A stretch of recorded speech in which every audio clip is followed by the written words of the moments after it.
Estamos de volta para mais uma aula bíblica, seja bem-vindo. É um prazer estar na sua companhia e aqui na companhia, mais uma vez, da Carmen Maciel. Carmen, bem-vinda, obrigado mais uma vez.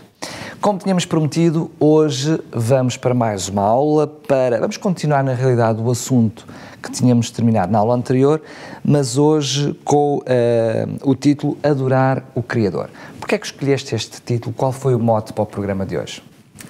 Na realidade, nós tínhamos visto no estudo anterior que os profetas estavam preocupados com o baixo nível de moralidade e espiritualidade em que o povo se encontrava e com o mal que era praticado, e estavam particularmente inquietos com o facto de que esse mal era cometido por pessoas que se diziam adoradores do Criador.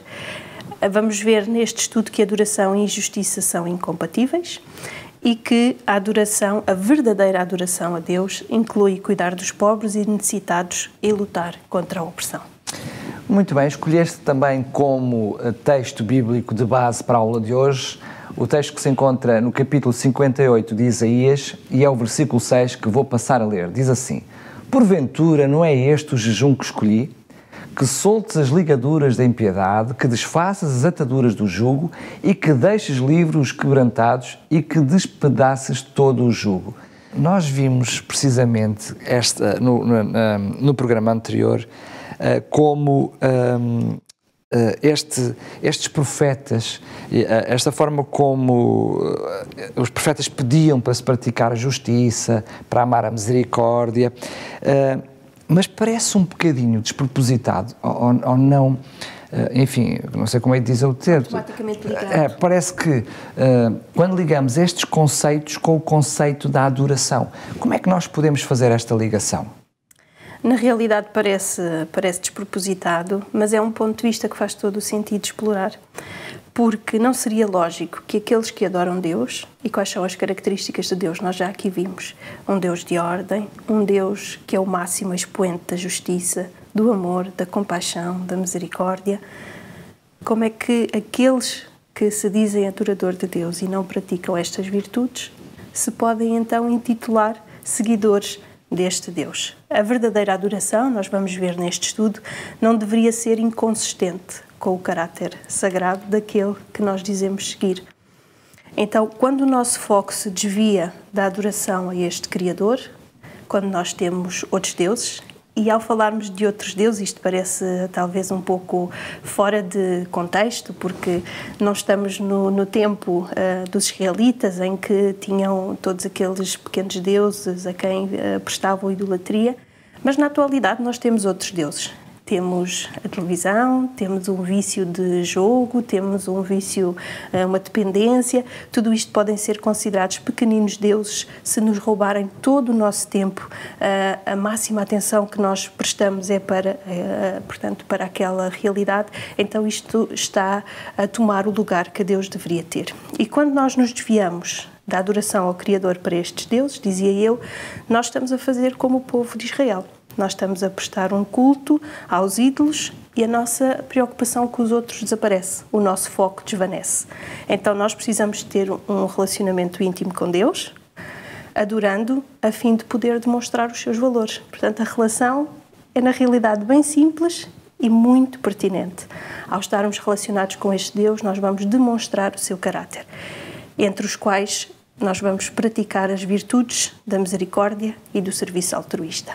Daqui esta resposta, que faz na realidade todo o sentido pensarmos em adorar o Criador para sermos nós melhores servidores.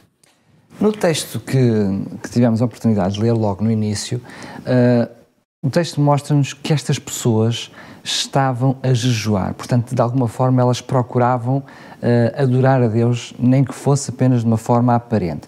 Mas até que ponto este tipo de jejum os privava de uma verdadeira adoração e, sobretudo,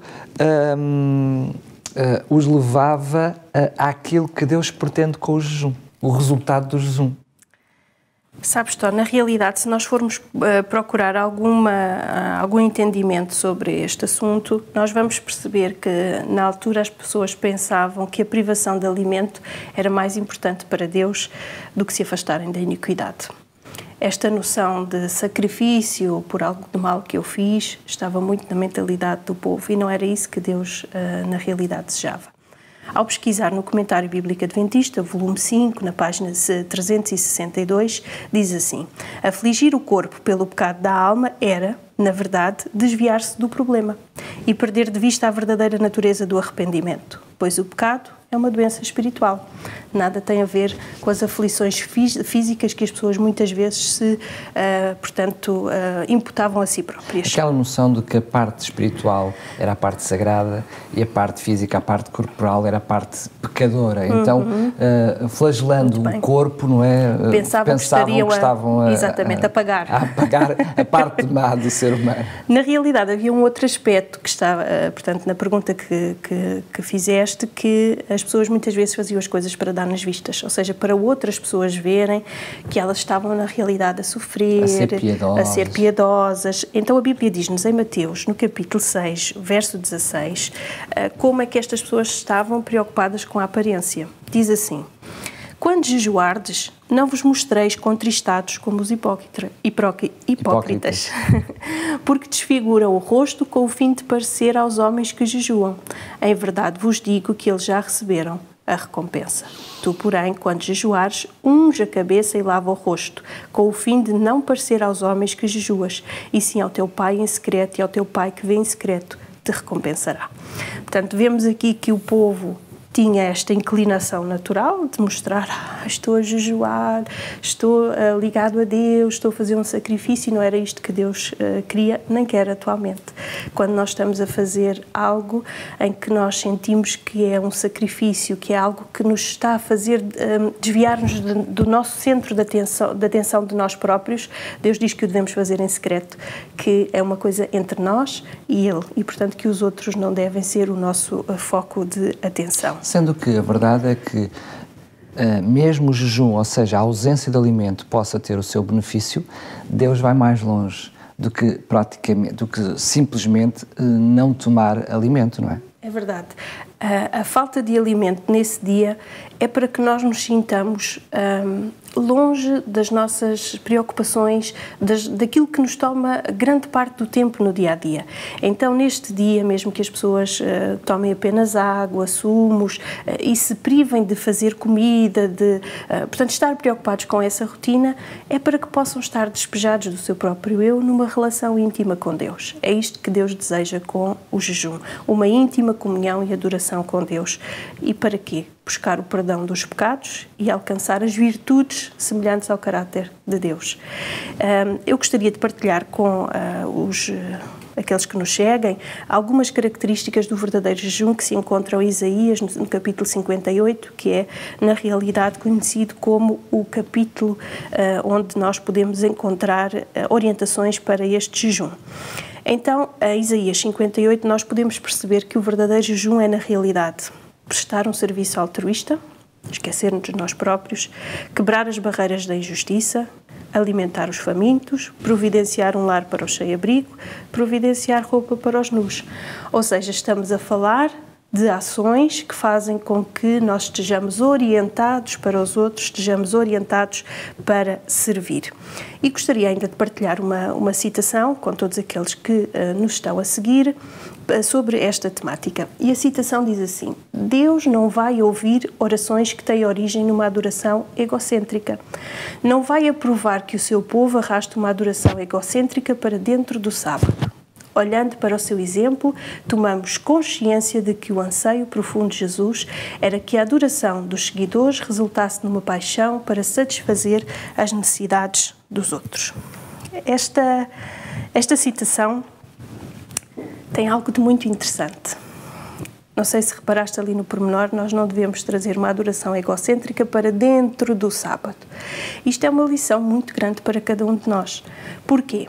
Porque ao sábado nós temos o dia da excelência da adoração, vamos à igreja, estamos de manhã prestando os nossos serviços de culto a Deus e muitas vezes permanecemos ali fechados o resto do dia todo. Queremos permanecer todo o resto do dia de adoração. O que estamos a fazer com os nossos sábados? Estamos a fazer dos nossos sábados uma adoração egocêntrica em que queremos receber? Como é que as nossas comunidades, onde nós estamos inseridos, veem o povo do sábado? Um povo que está enclausurado na sua igreja ou um povo que sai para beneficiar a sua comunidade? Na realidade, são questões que nós podemos pensar um pouco sobre eles. Nós vimos aqui numa lição anterior sobre o sábado, dia de liberdade, que o sábado deveria ser promotor de bênçãos práticas para aqueles que nos rodeiam. Estamos nós a cumprir este desígnio. Como é que estas boas práticas e, eu diria também, as observâncias religiosas, mesmo que sejam até de uma forma muito minuciosa, possam dificultar ou ser o entrave, um obstáculo na forma como cuidamos, na forma como nos preocupamos com aqueles que estão à nossa volta? É preciso aqui esclarecer algo. As boas práticas e o cumprimento rigoroso das observâncias religiosas nada têm de errado em si mesmas. Claro. Aqui o grande problema é quando estas tomam o lugar do verdadeiro sentido da adoração e do tratamento dos outros com justiça e retidão.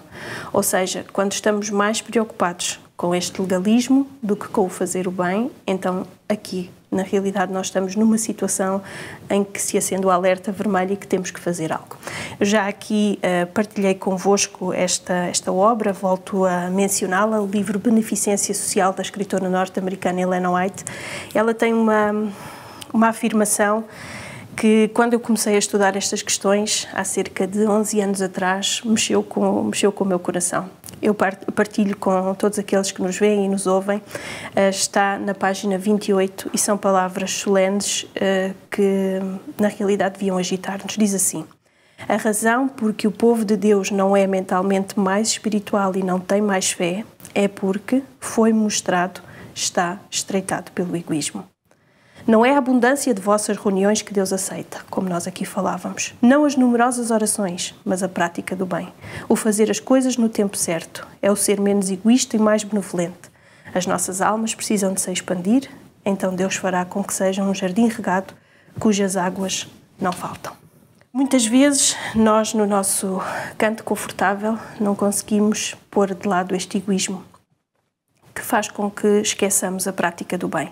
O desafio aos seguidores de Cristo é, então, ir além das palavras, ir além daquilo que está escrito, ir além do falar sobre a verdade, o amor, a compaixão, para viver a verdade em atos de compaixão e bondade.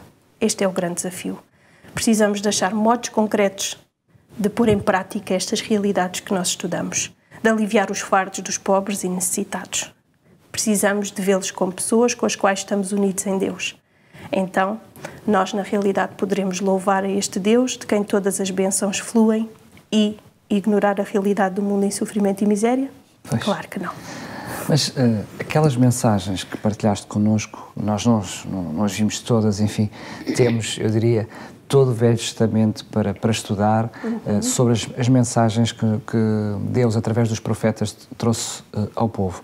Mas essas mensagens para nós hoje, para a nossa realidade de hoje, como é que elas nos podem ajudar a também nós hoje a recebermos essa mesma preocupação por parte de Deus, a ajudar-nos a ter essa visão diferente para que nós nos possamos preocupar com aqueles que são os mais necessitados, os mais carenciados, não apenas, eu diria, com uma compaixão passiva, mas eu diria com uma verdadeira significado da compaixão, com uma compaixão ativa, onde nos envolvemos para trazer melhor vida, melhor qualidade de vida àqueles que estão a precisar mais dela.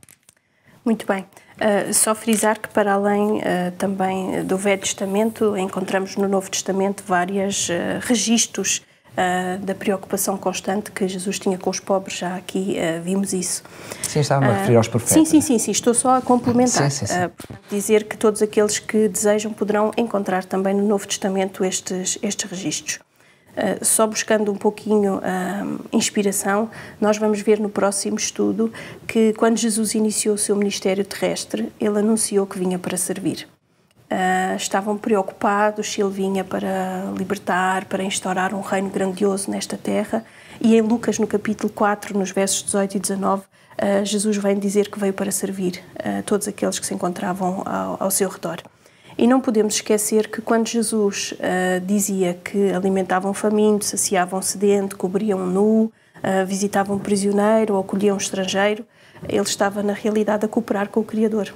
E esse é também algo para o qual nós somos interpelados, cooperantes do Criador ao fazermos este aos mais pequeninos. Tu dizias, e muito bem, porque é que isso não está a acontecer.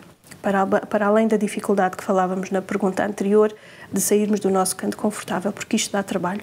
Às vezes nós estamos ou em família, ou já estamos de pijama, nós estamos no nosso mundo e recebemos um telefonema de alguém que tem fome, de alguém que não tem onde pernoitar, isto incomoda-nos e nós temos que privar-nos de nós próprios, do nosso conforto e sair e beneficiar.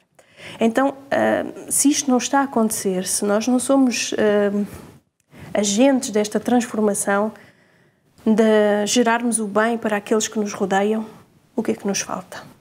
Será, na realidade, um coração transformado. Um coração piedoso e um coração semelhante ao de Jesus. Isto parece tocar bem fundo no nosso coração.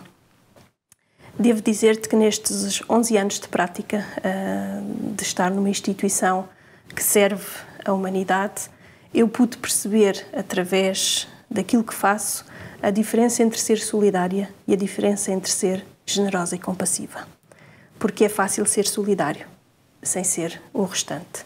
Ser solidário é tirar uma nota do bolso por uma causa, é arranjar um saco de alimentos, é providenciar o bem no momento. Ser compassivo, ser generoso, é ir um bocadinho além. E muitas vezes é isto que as pessoas procuram de nós, que nós possamos estender a mão, abraçar, ouvir, estar, fazer com que as pessoas possam sentir-se novamente parte de um grupo, porque muitas vezes a exclusão, a dificuldade e a privação destas pessoas leva-as à exclusão. Então, se nós pudermos ir um pouquinho mais além, ou seja, o nosso coração transformado e piedoso semelhante ao de Jesus, irá fluir de uma forma natural para que as pessoas possam sentir-se amadas e possam sentir o regozijo de participar novamente num grupo, numa sociedade. Eu não me atrevo a perguntar-te o que é que trazes para o Aprendo Fazendo, porque isso foi a parte mais prática que podias ter trazido na aula de hoje. Estávamos precisamente a falar que no Novo Testamento também teríamos muitos exemplos de ação de ajuda ao próximo. Pois bem, vamos ao exemplo de excelência que é o Jesus já na próxima aula. Desde já está convidado para assistir à próxima aula, onde o título será precisamente Jesus e os Necessitados. Lembro que, para além de nos ouvir aqui na Rádio RCS, pode nos ver também em vídeo através dos Facebooks, quer o Facebook da rádio, radiorcs.pt, quer também no Facebook da novotempo.pt. Foi um prazer estar na sua companhia. Voltamos a encontrar-nos no próximo programa, se Deus quiser.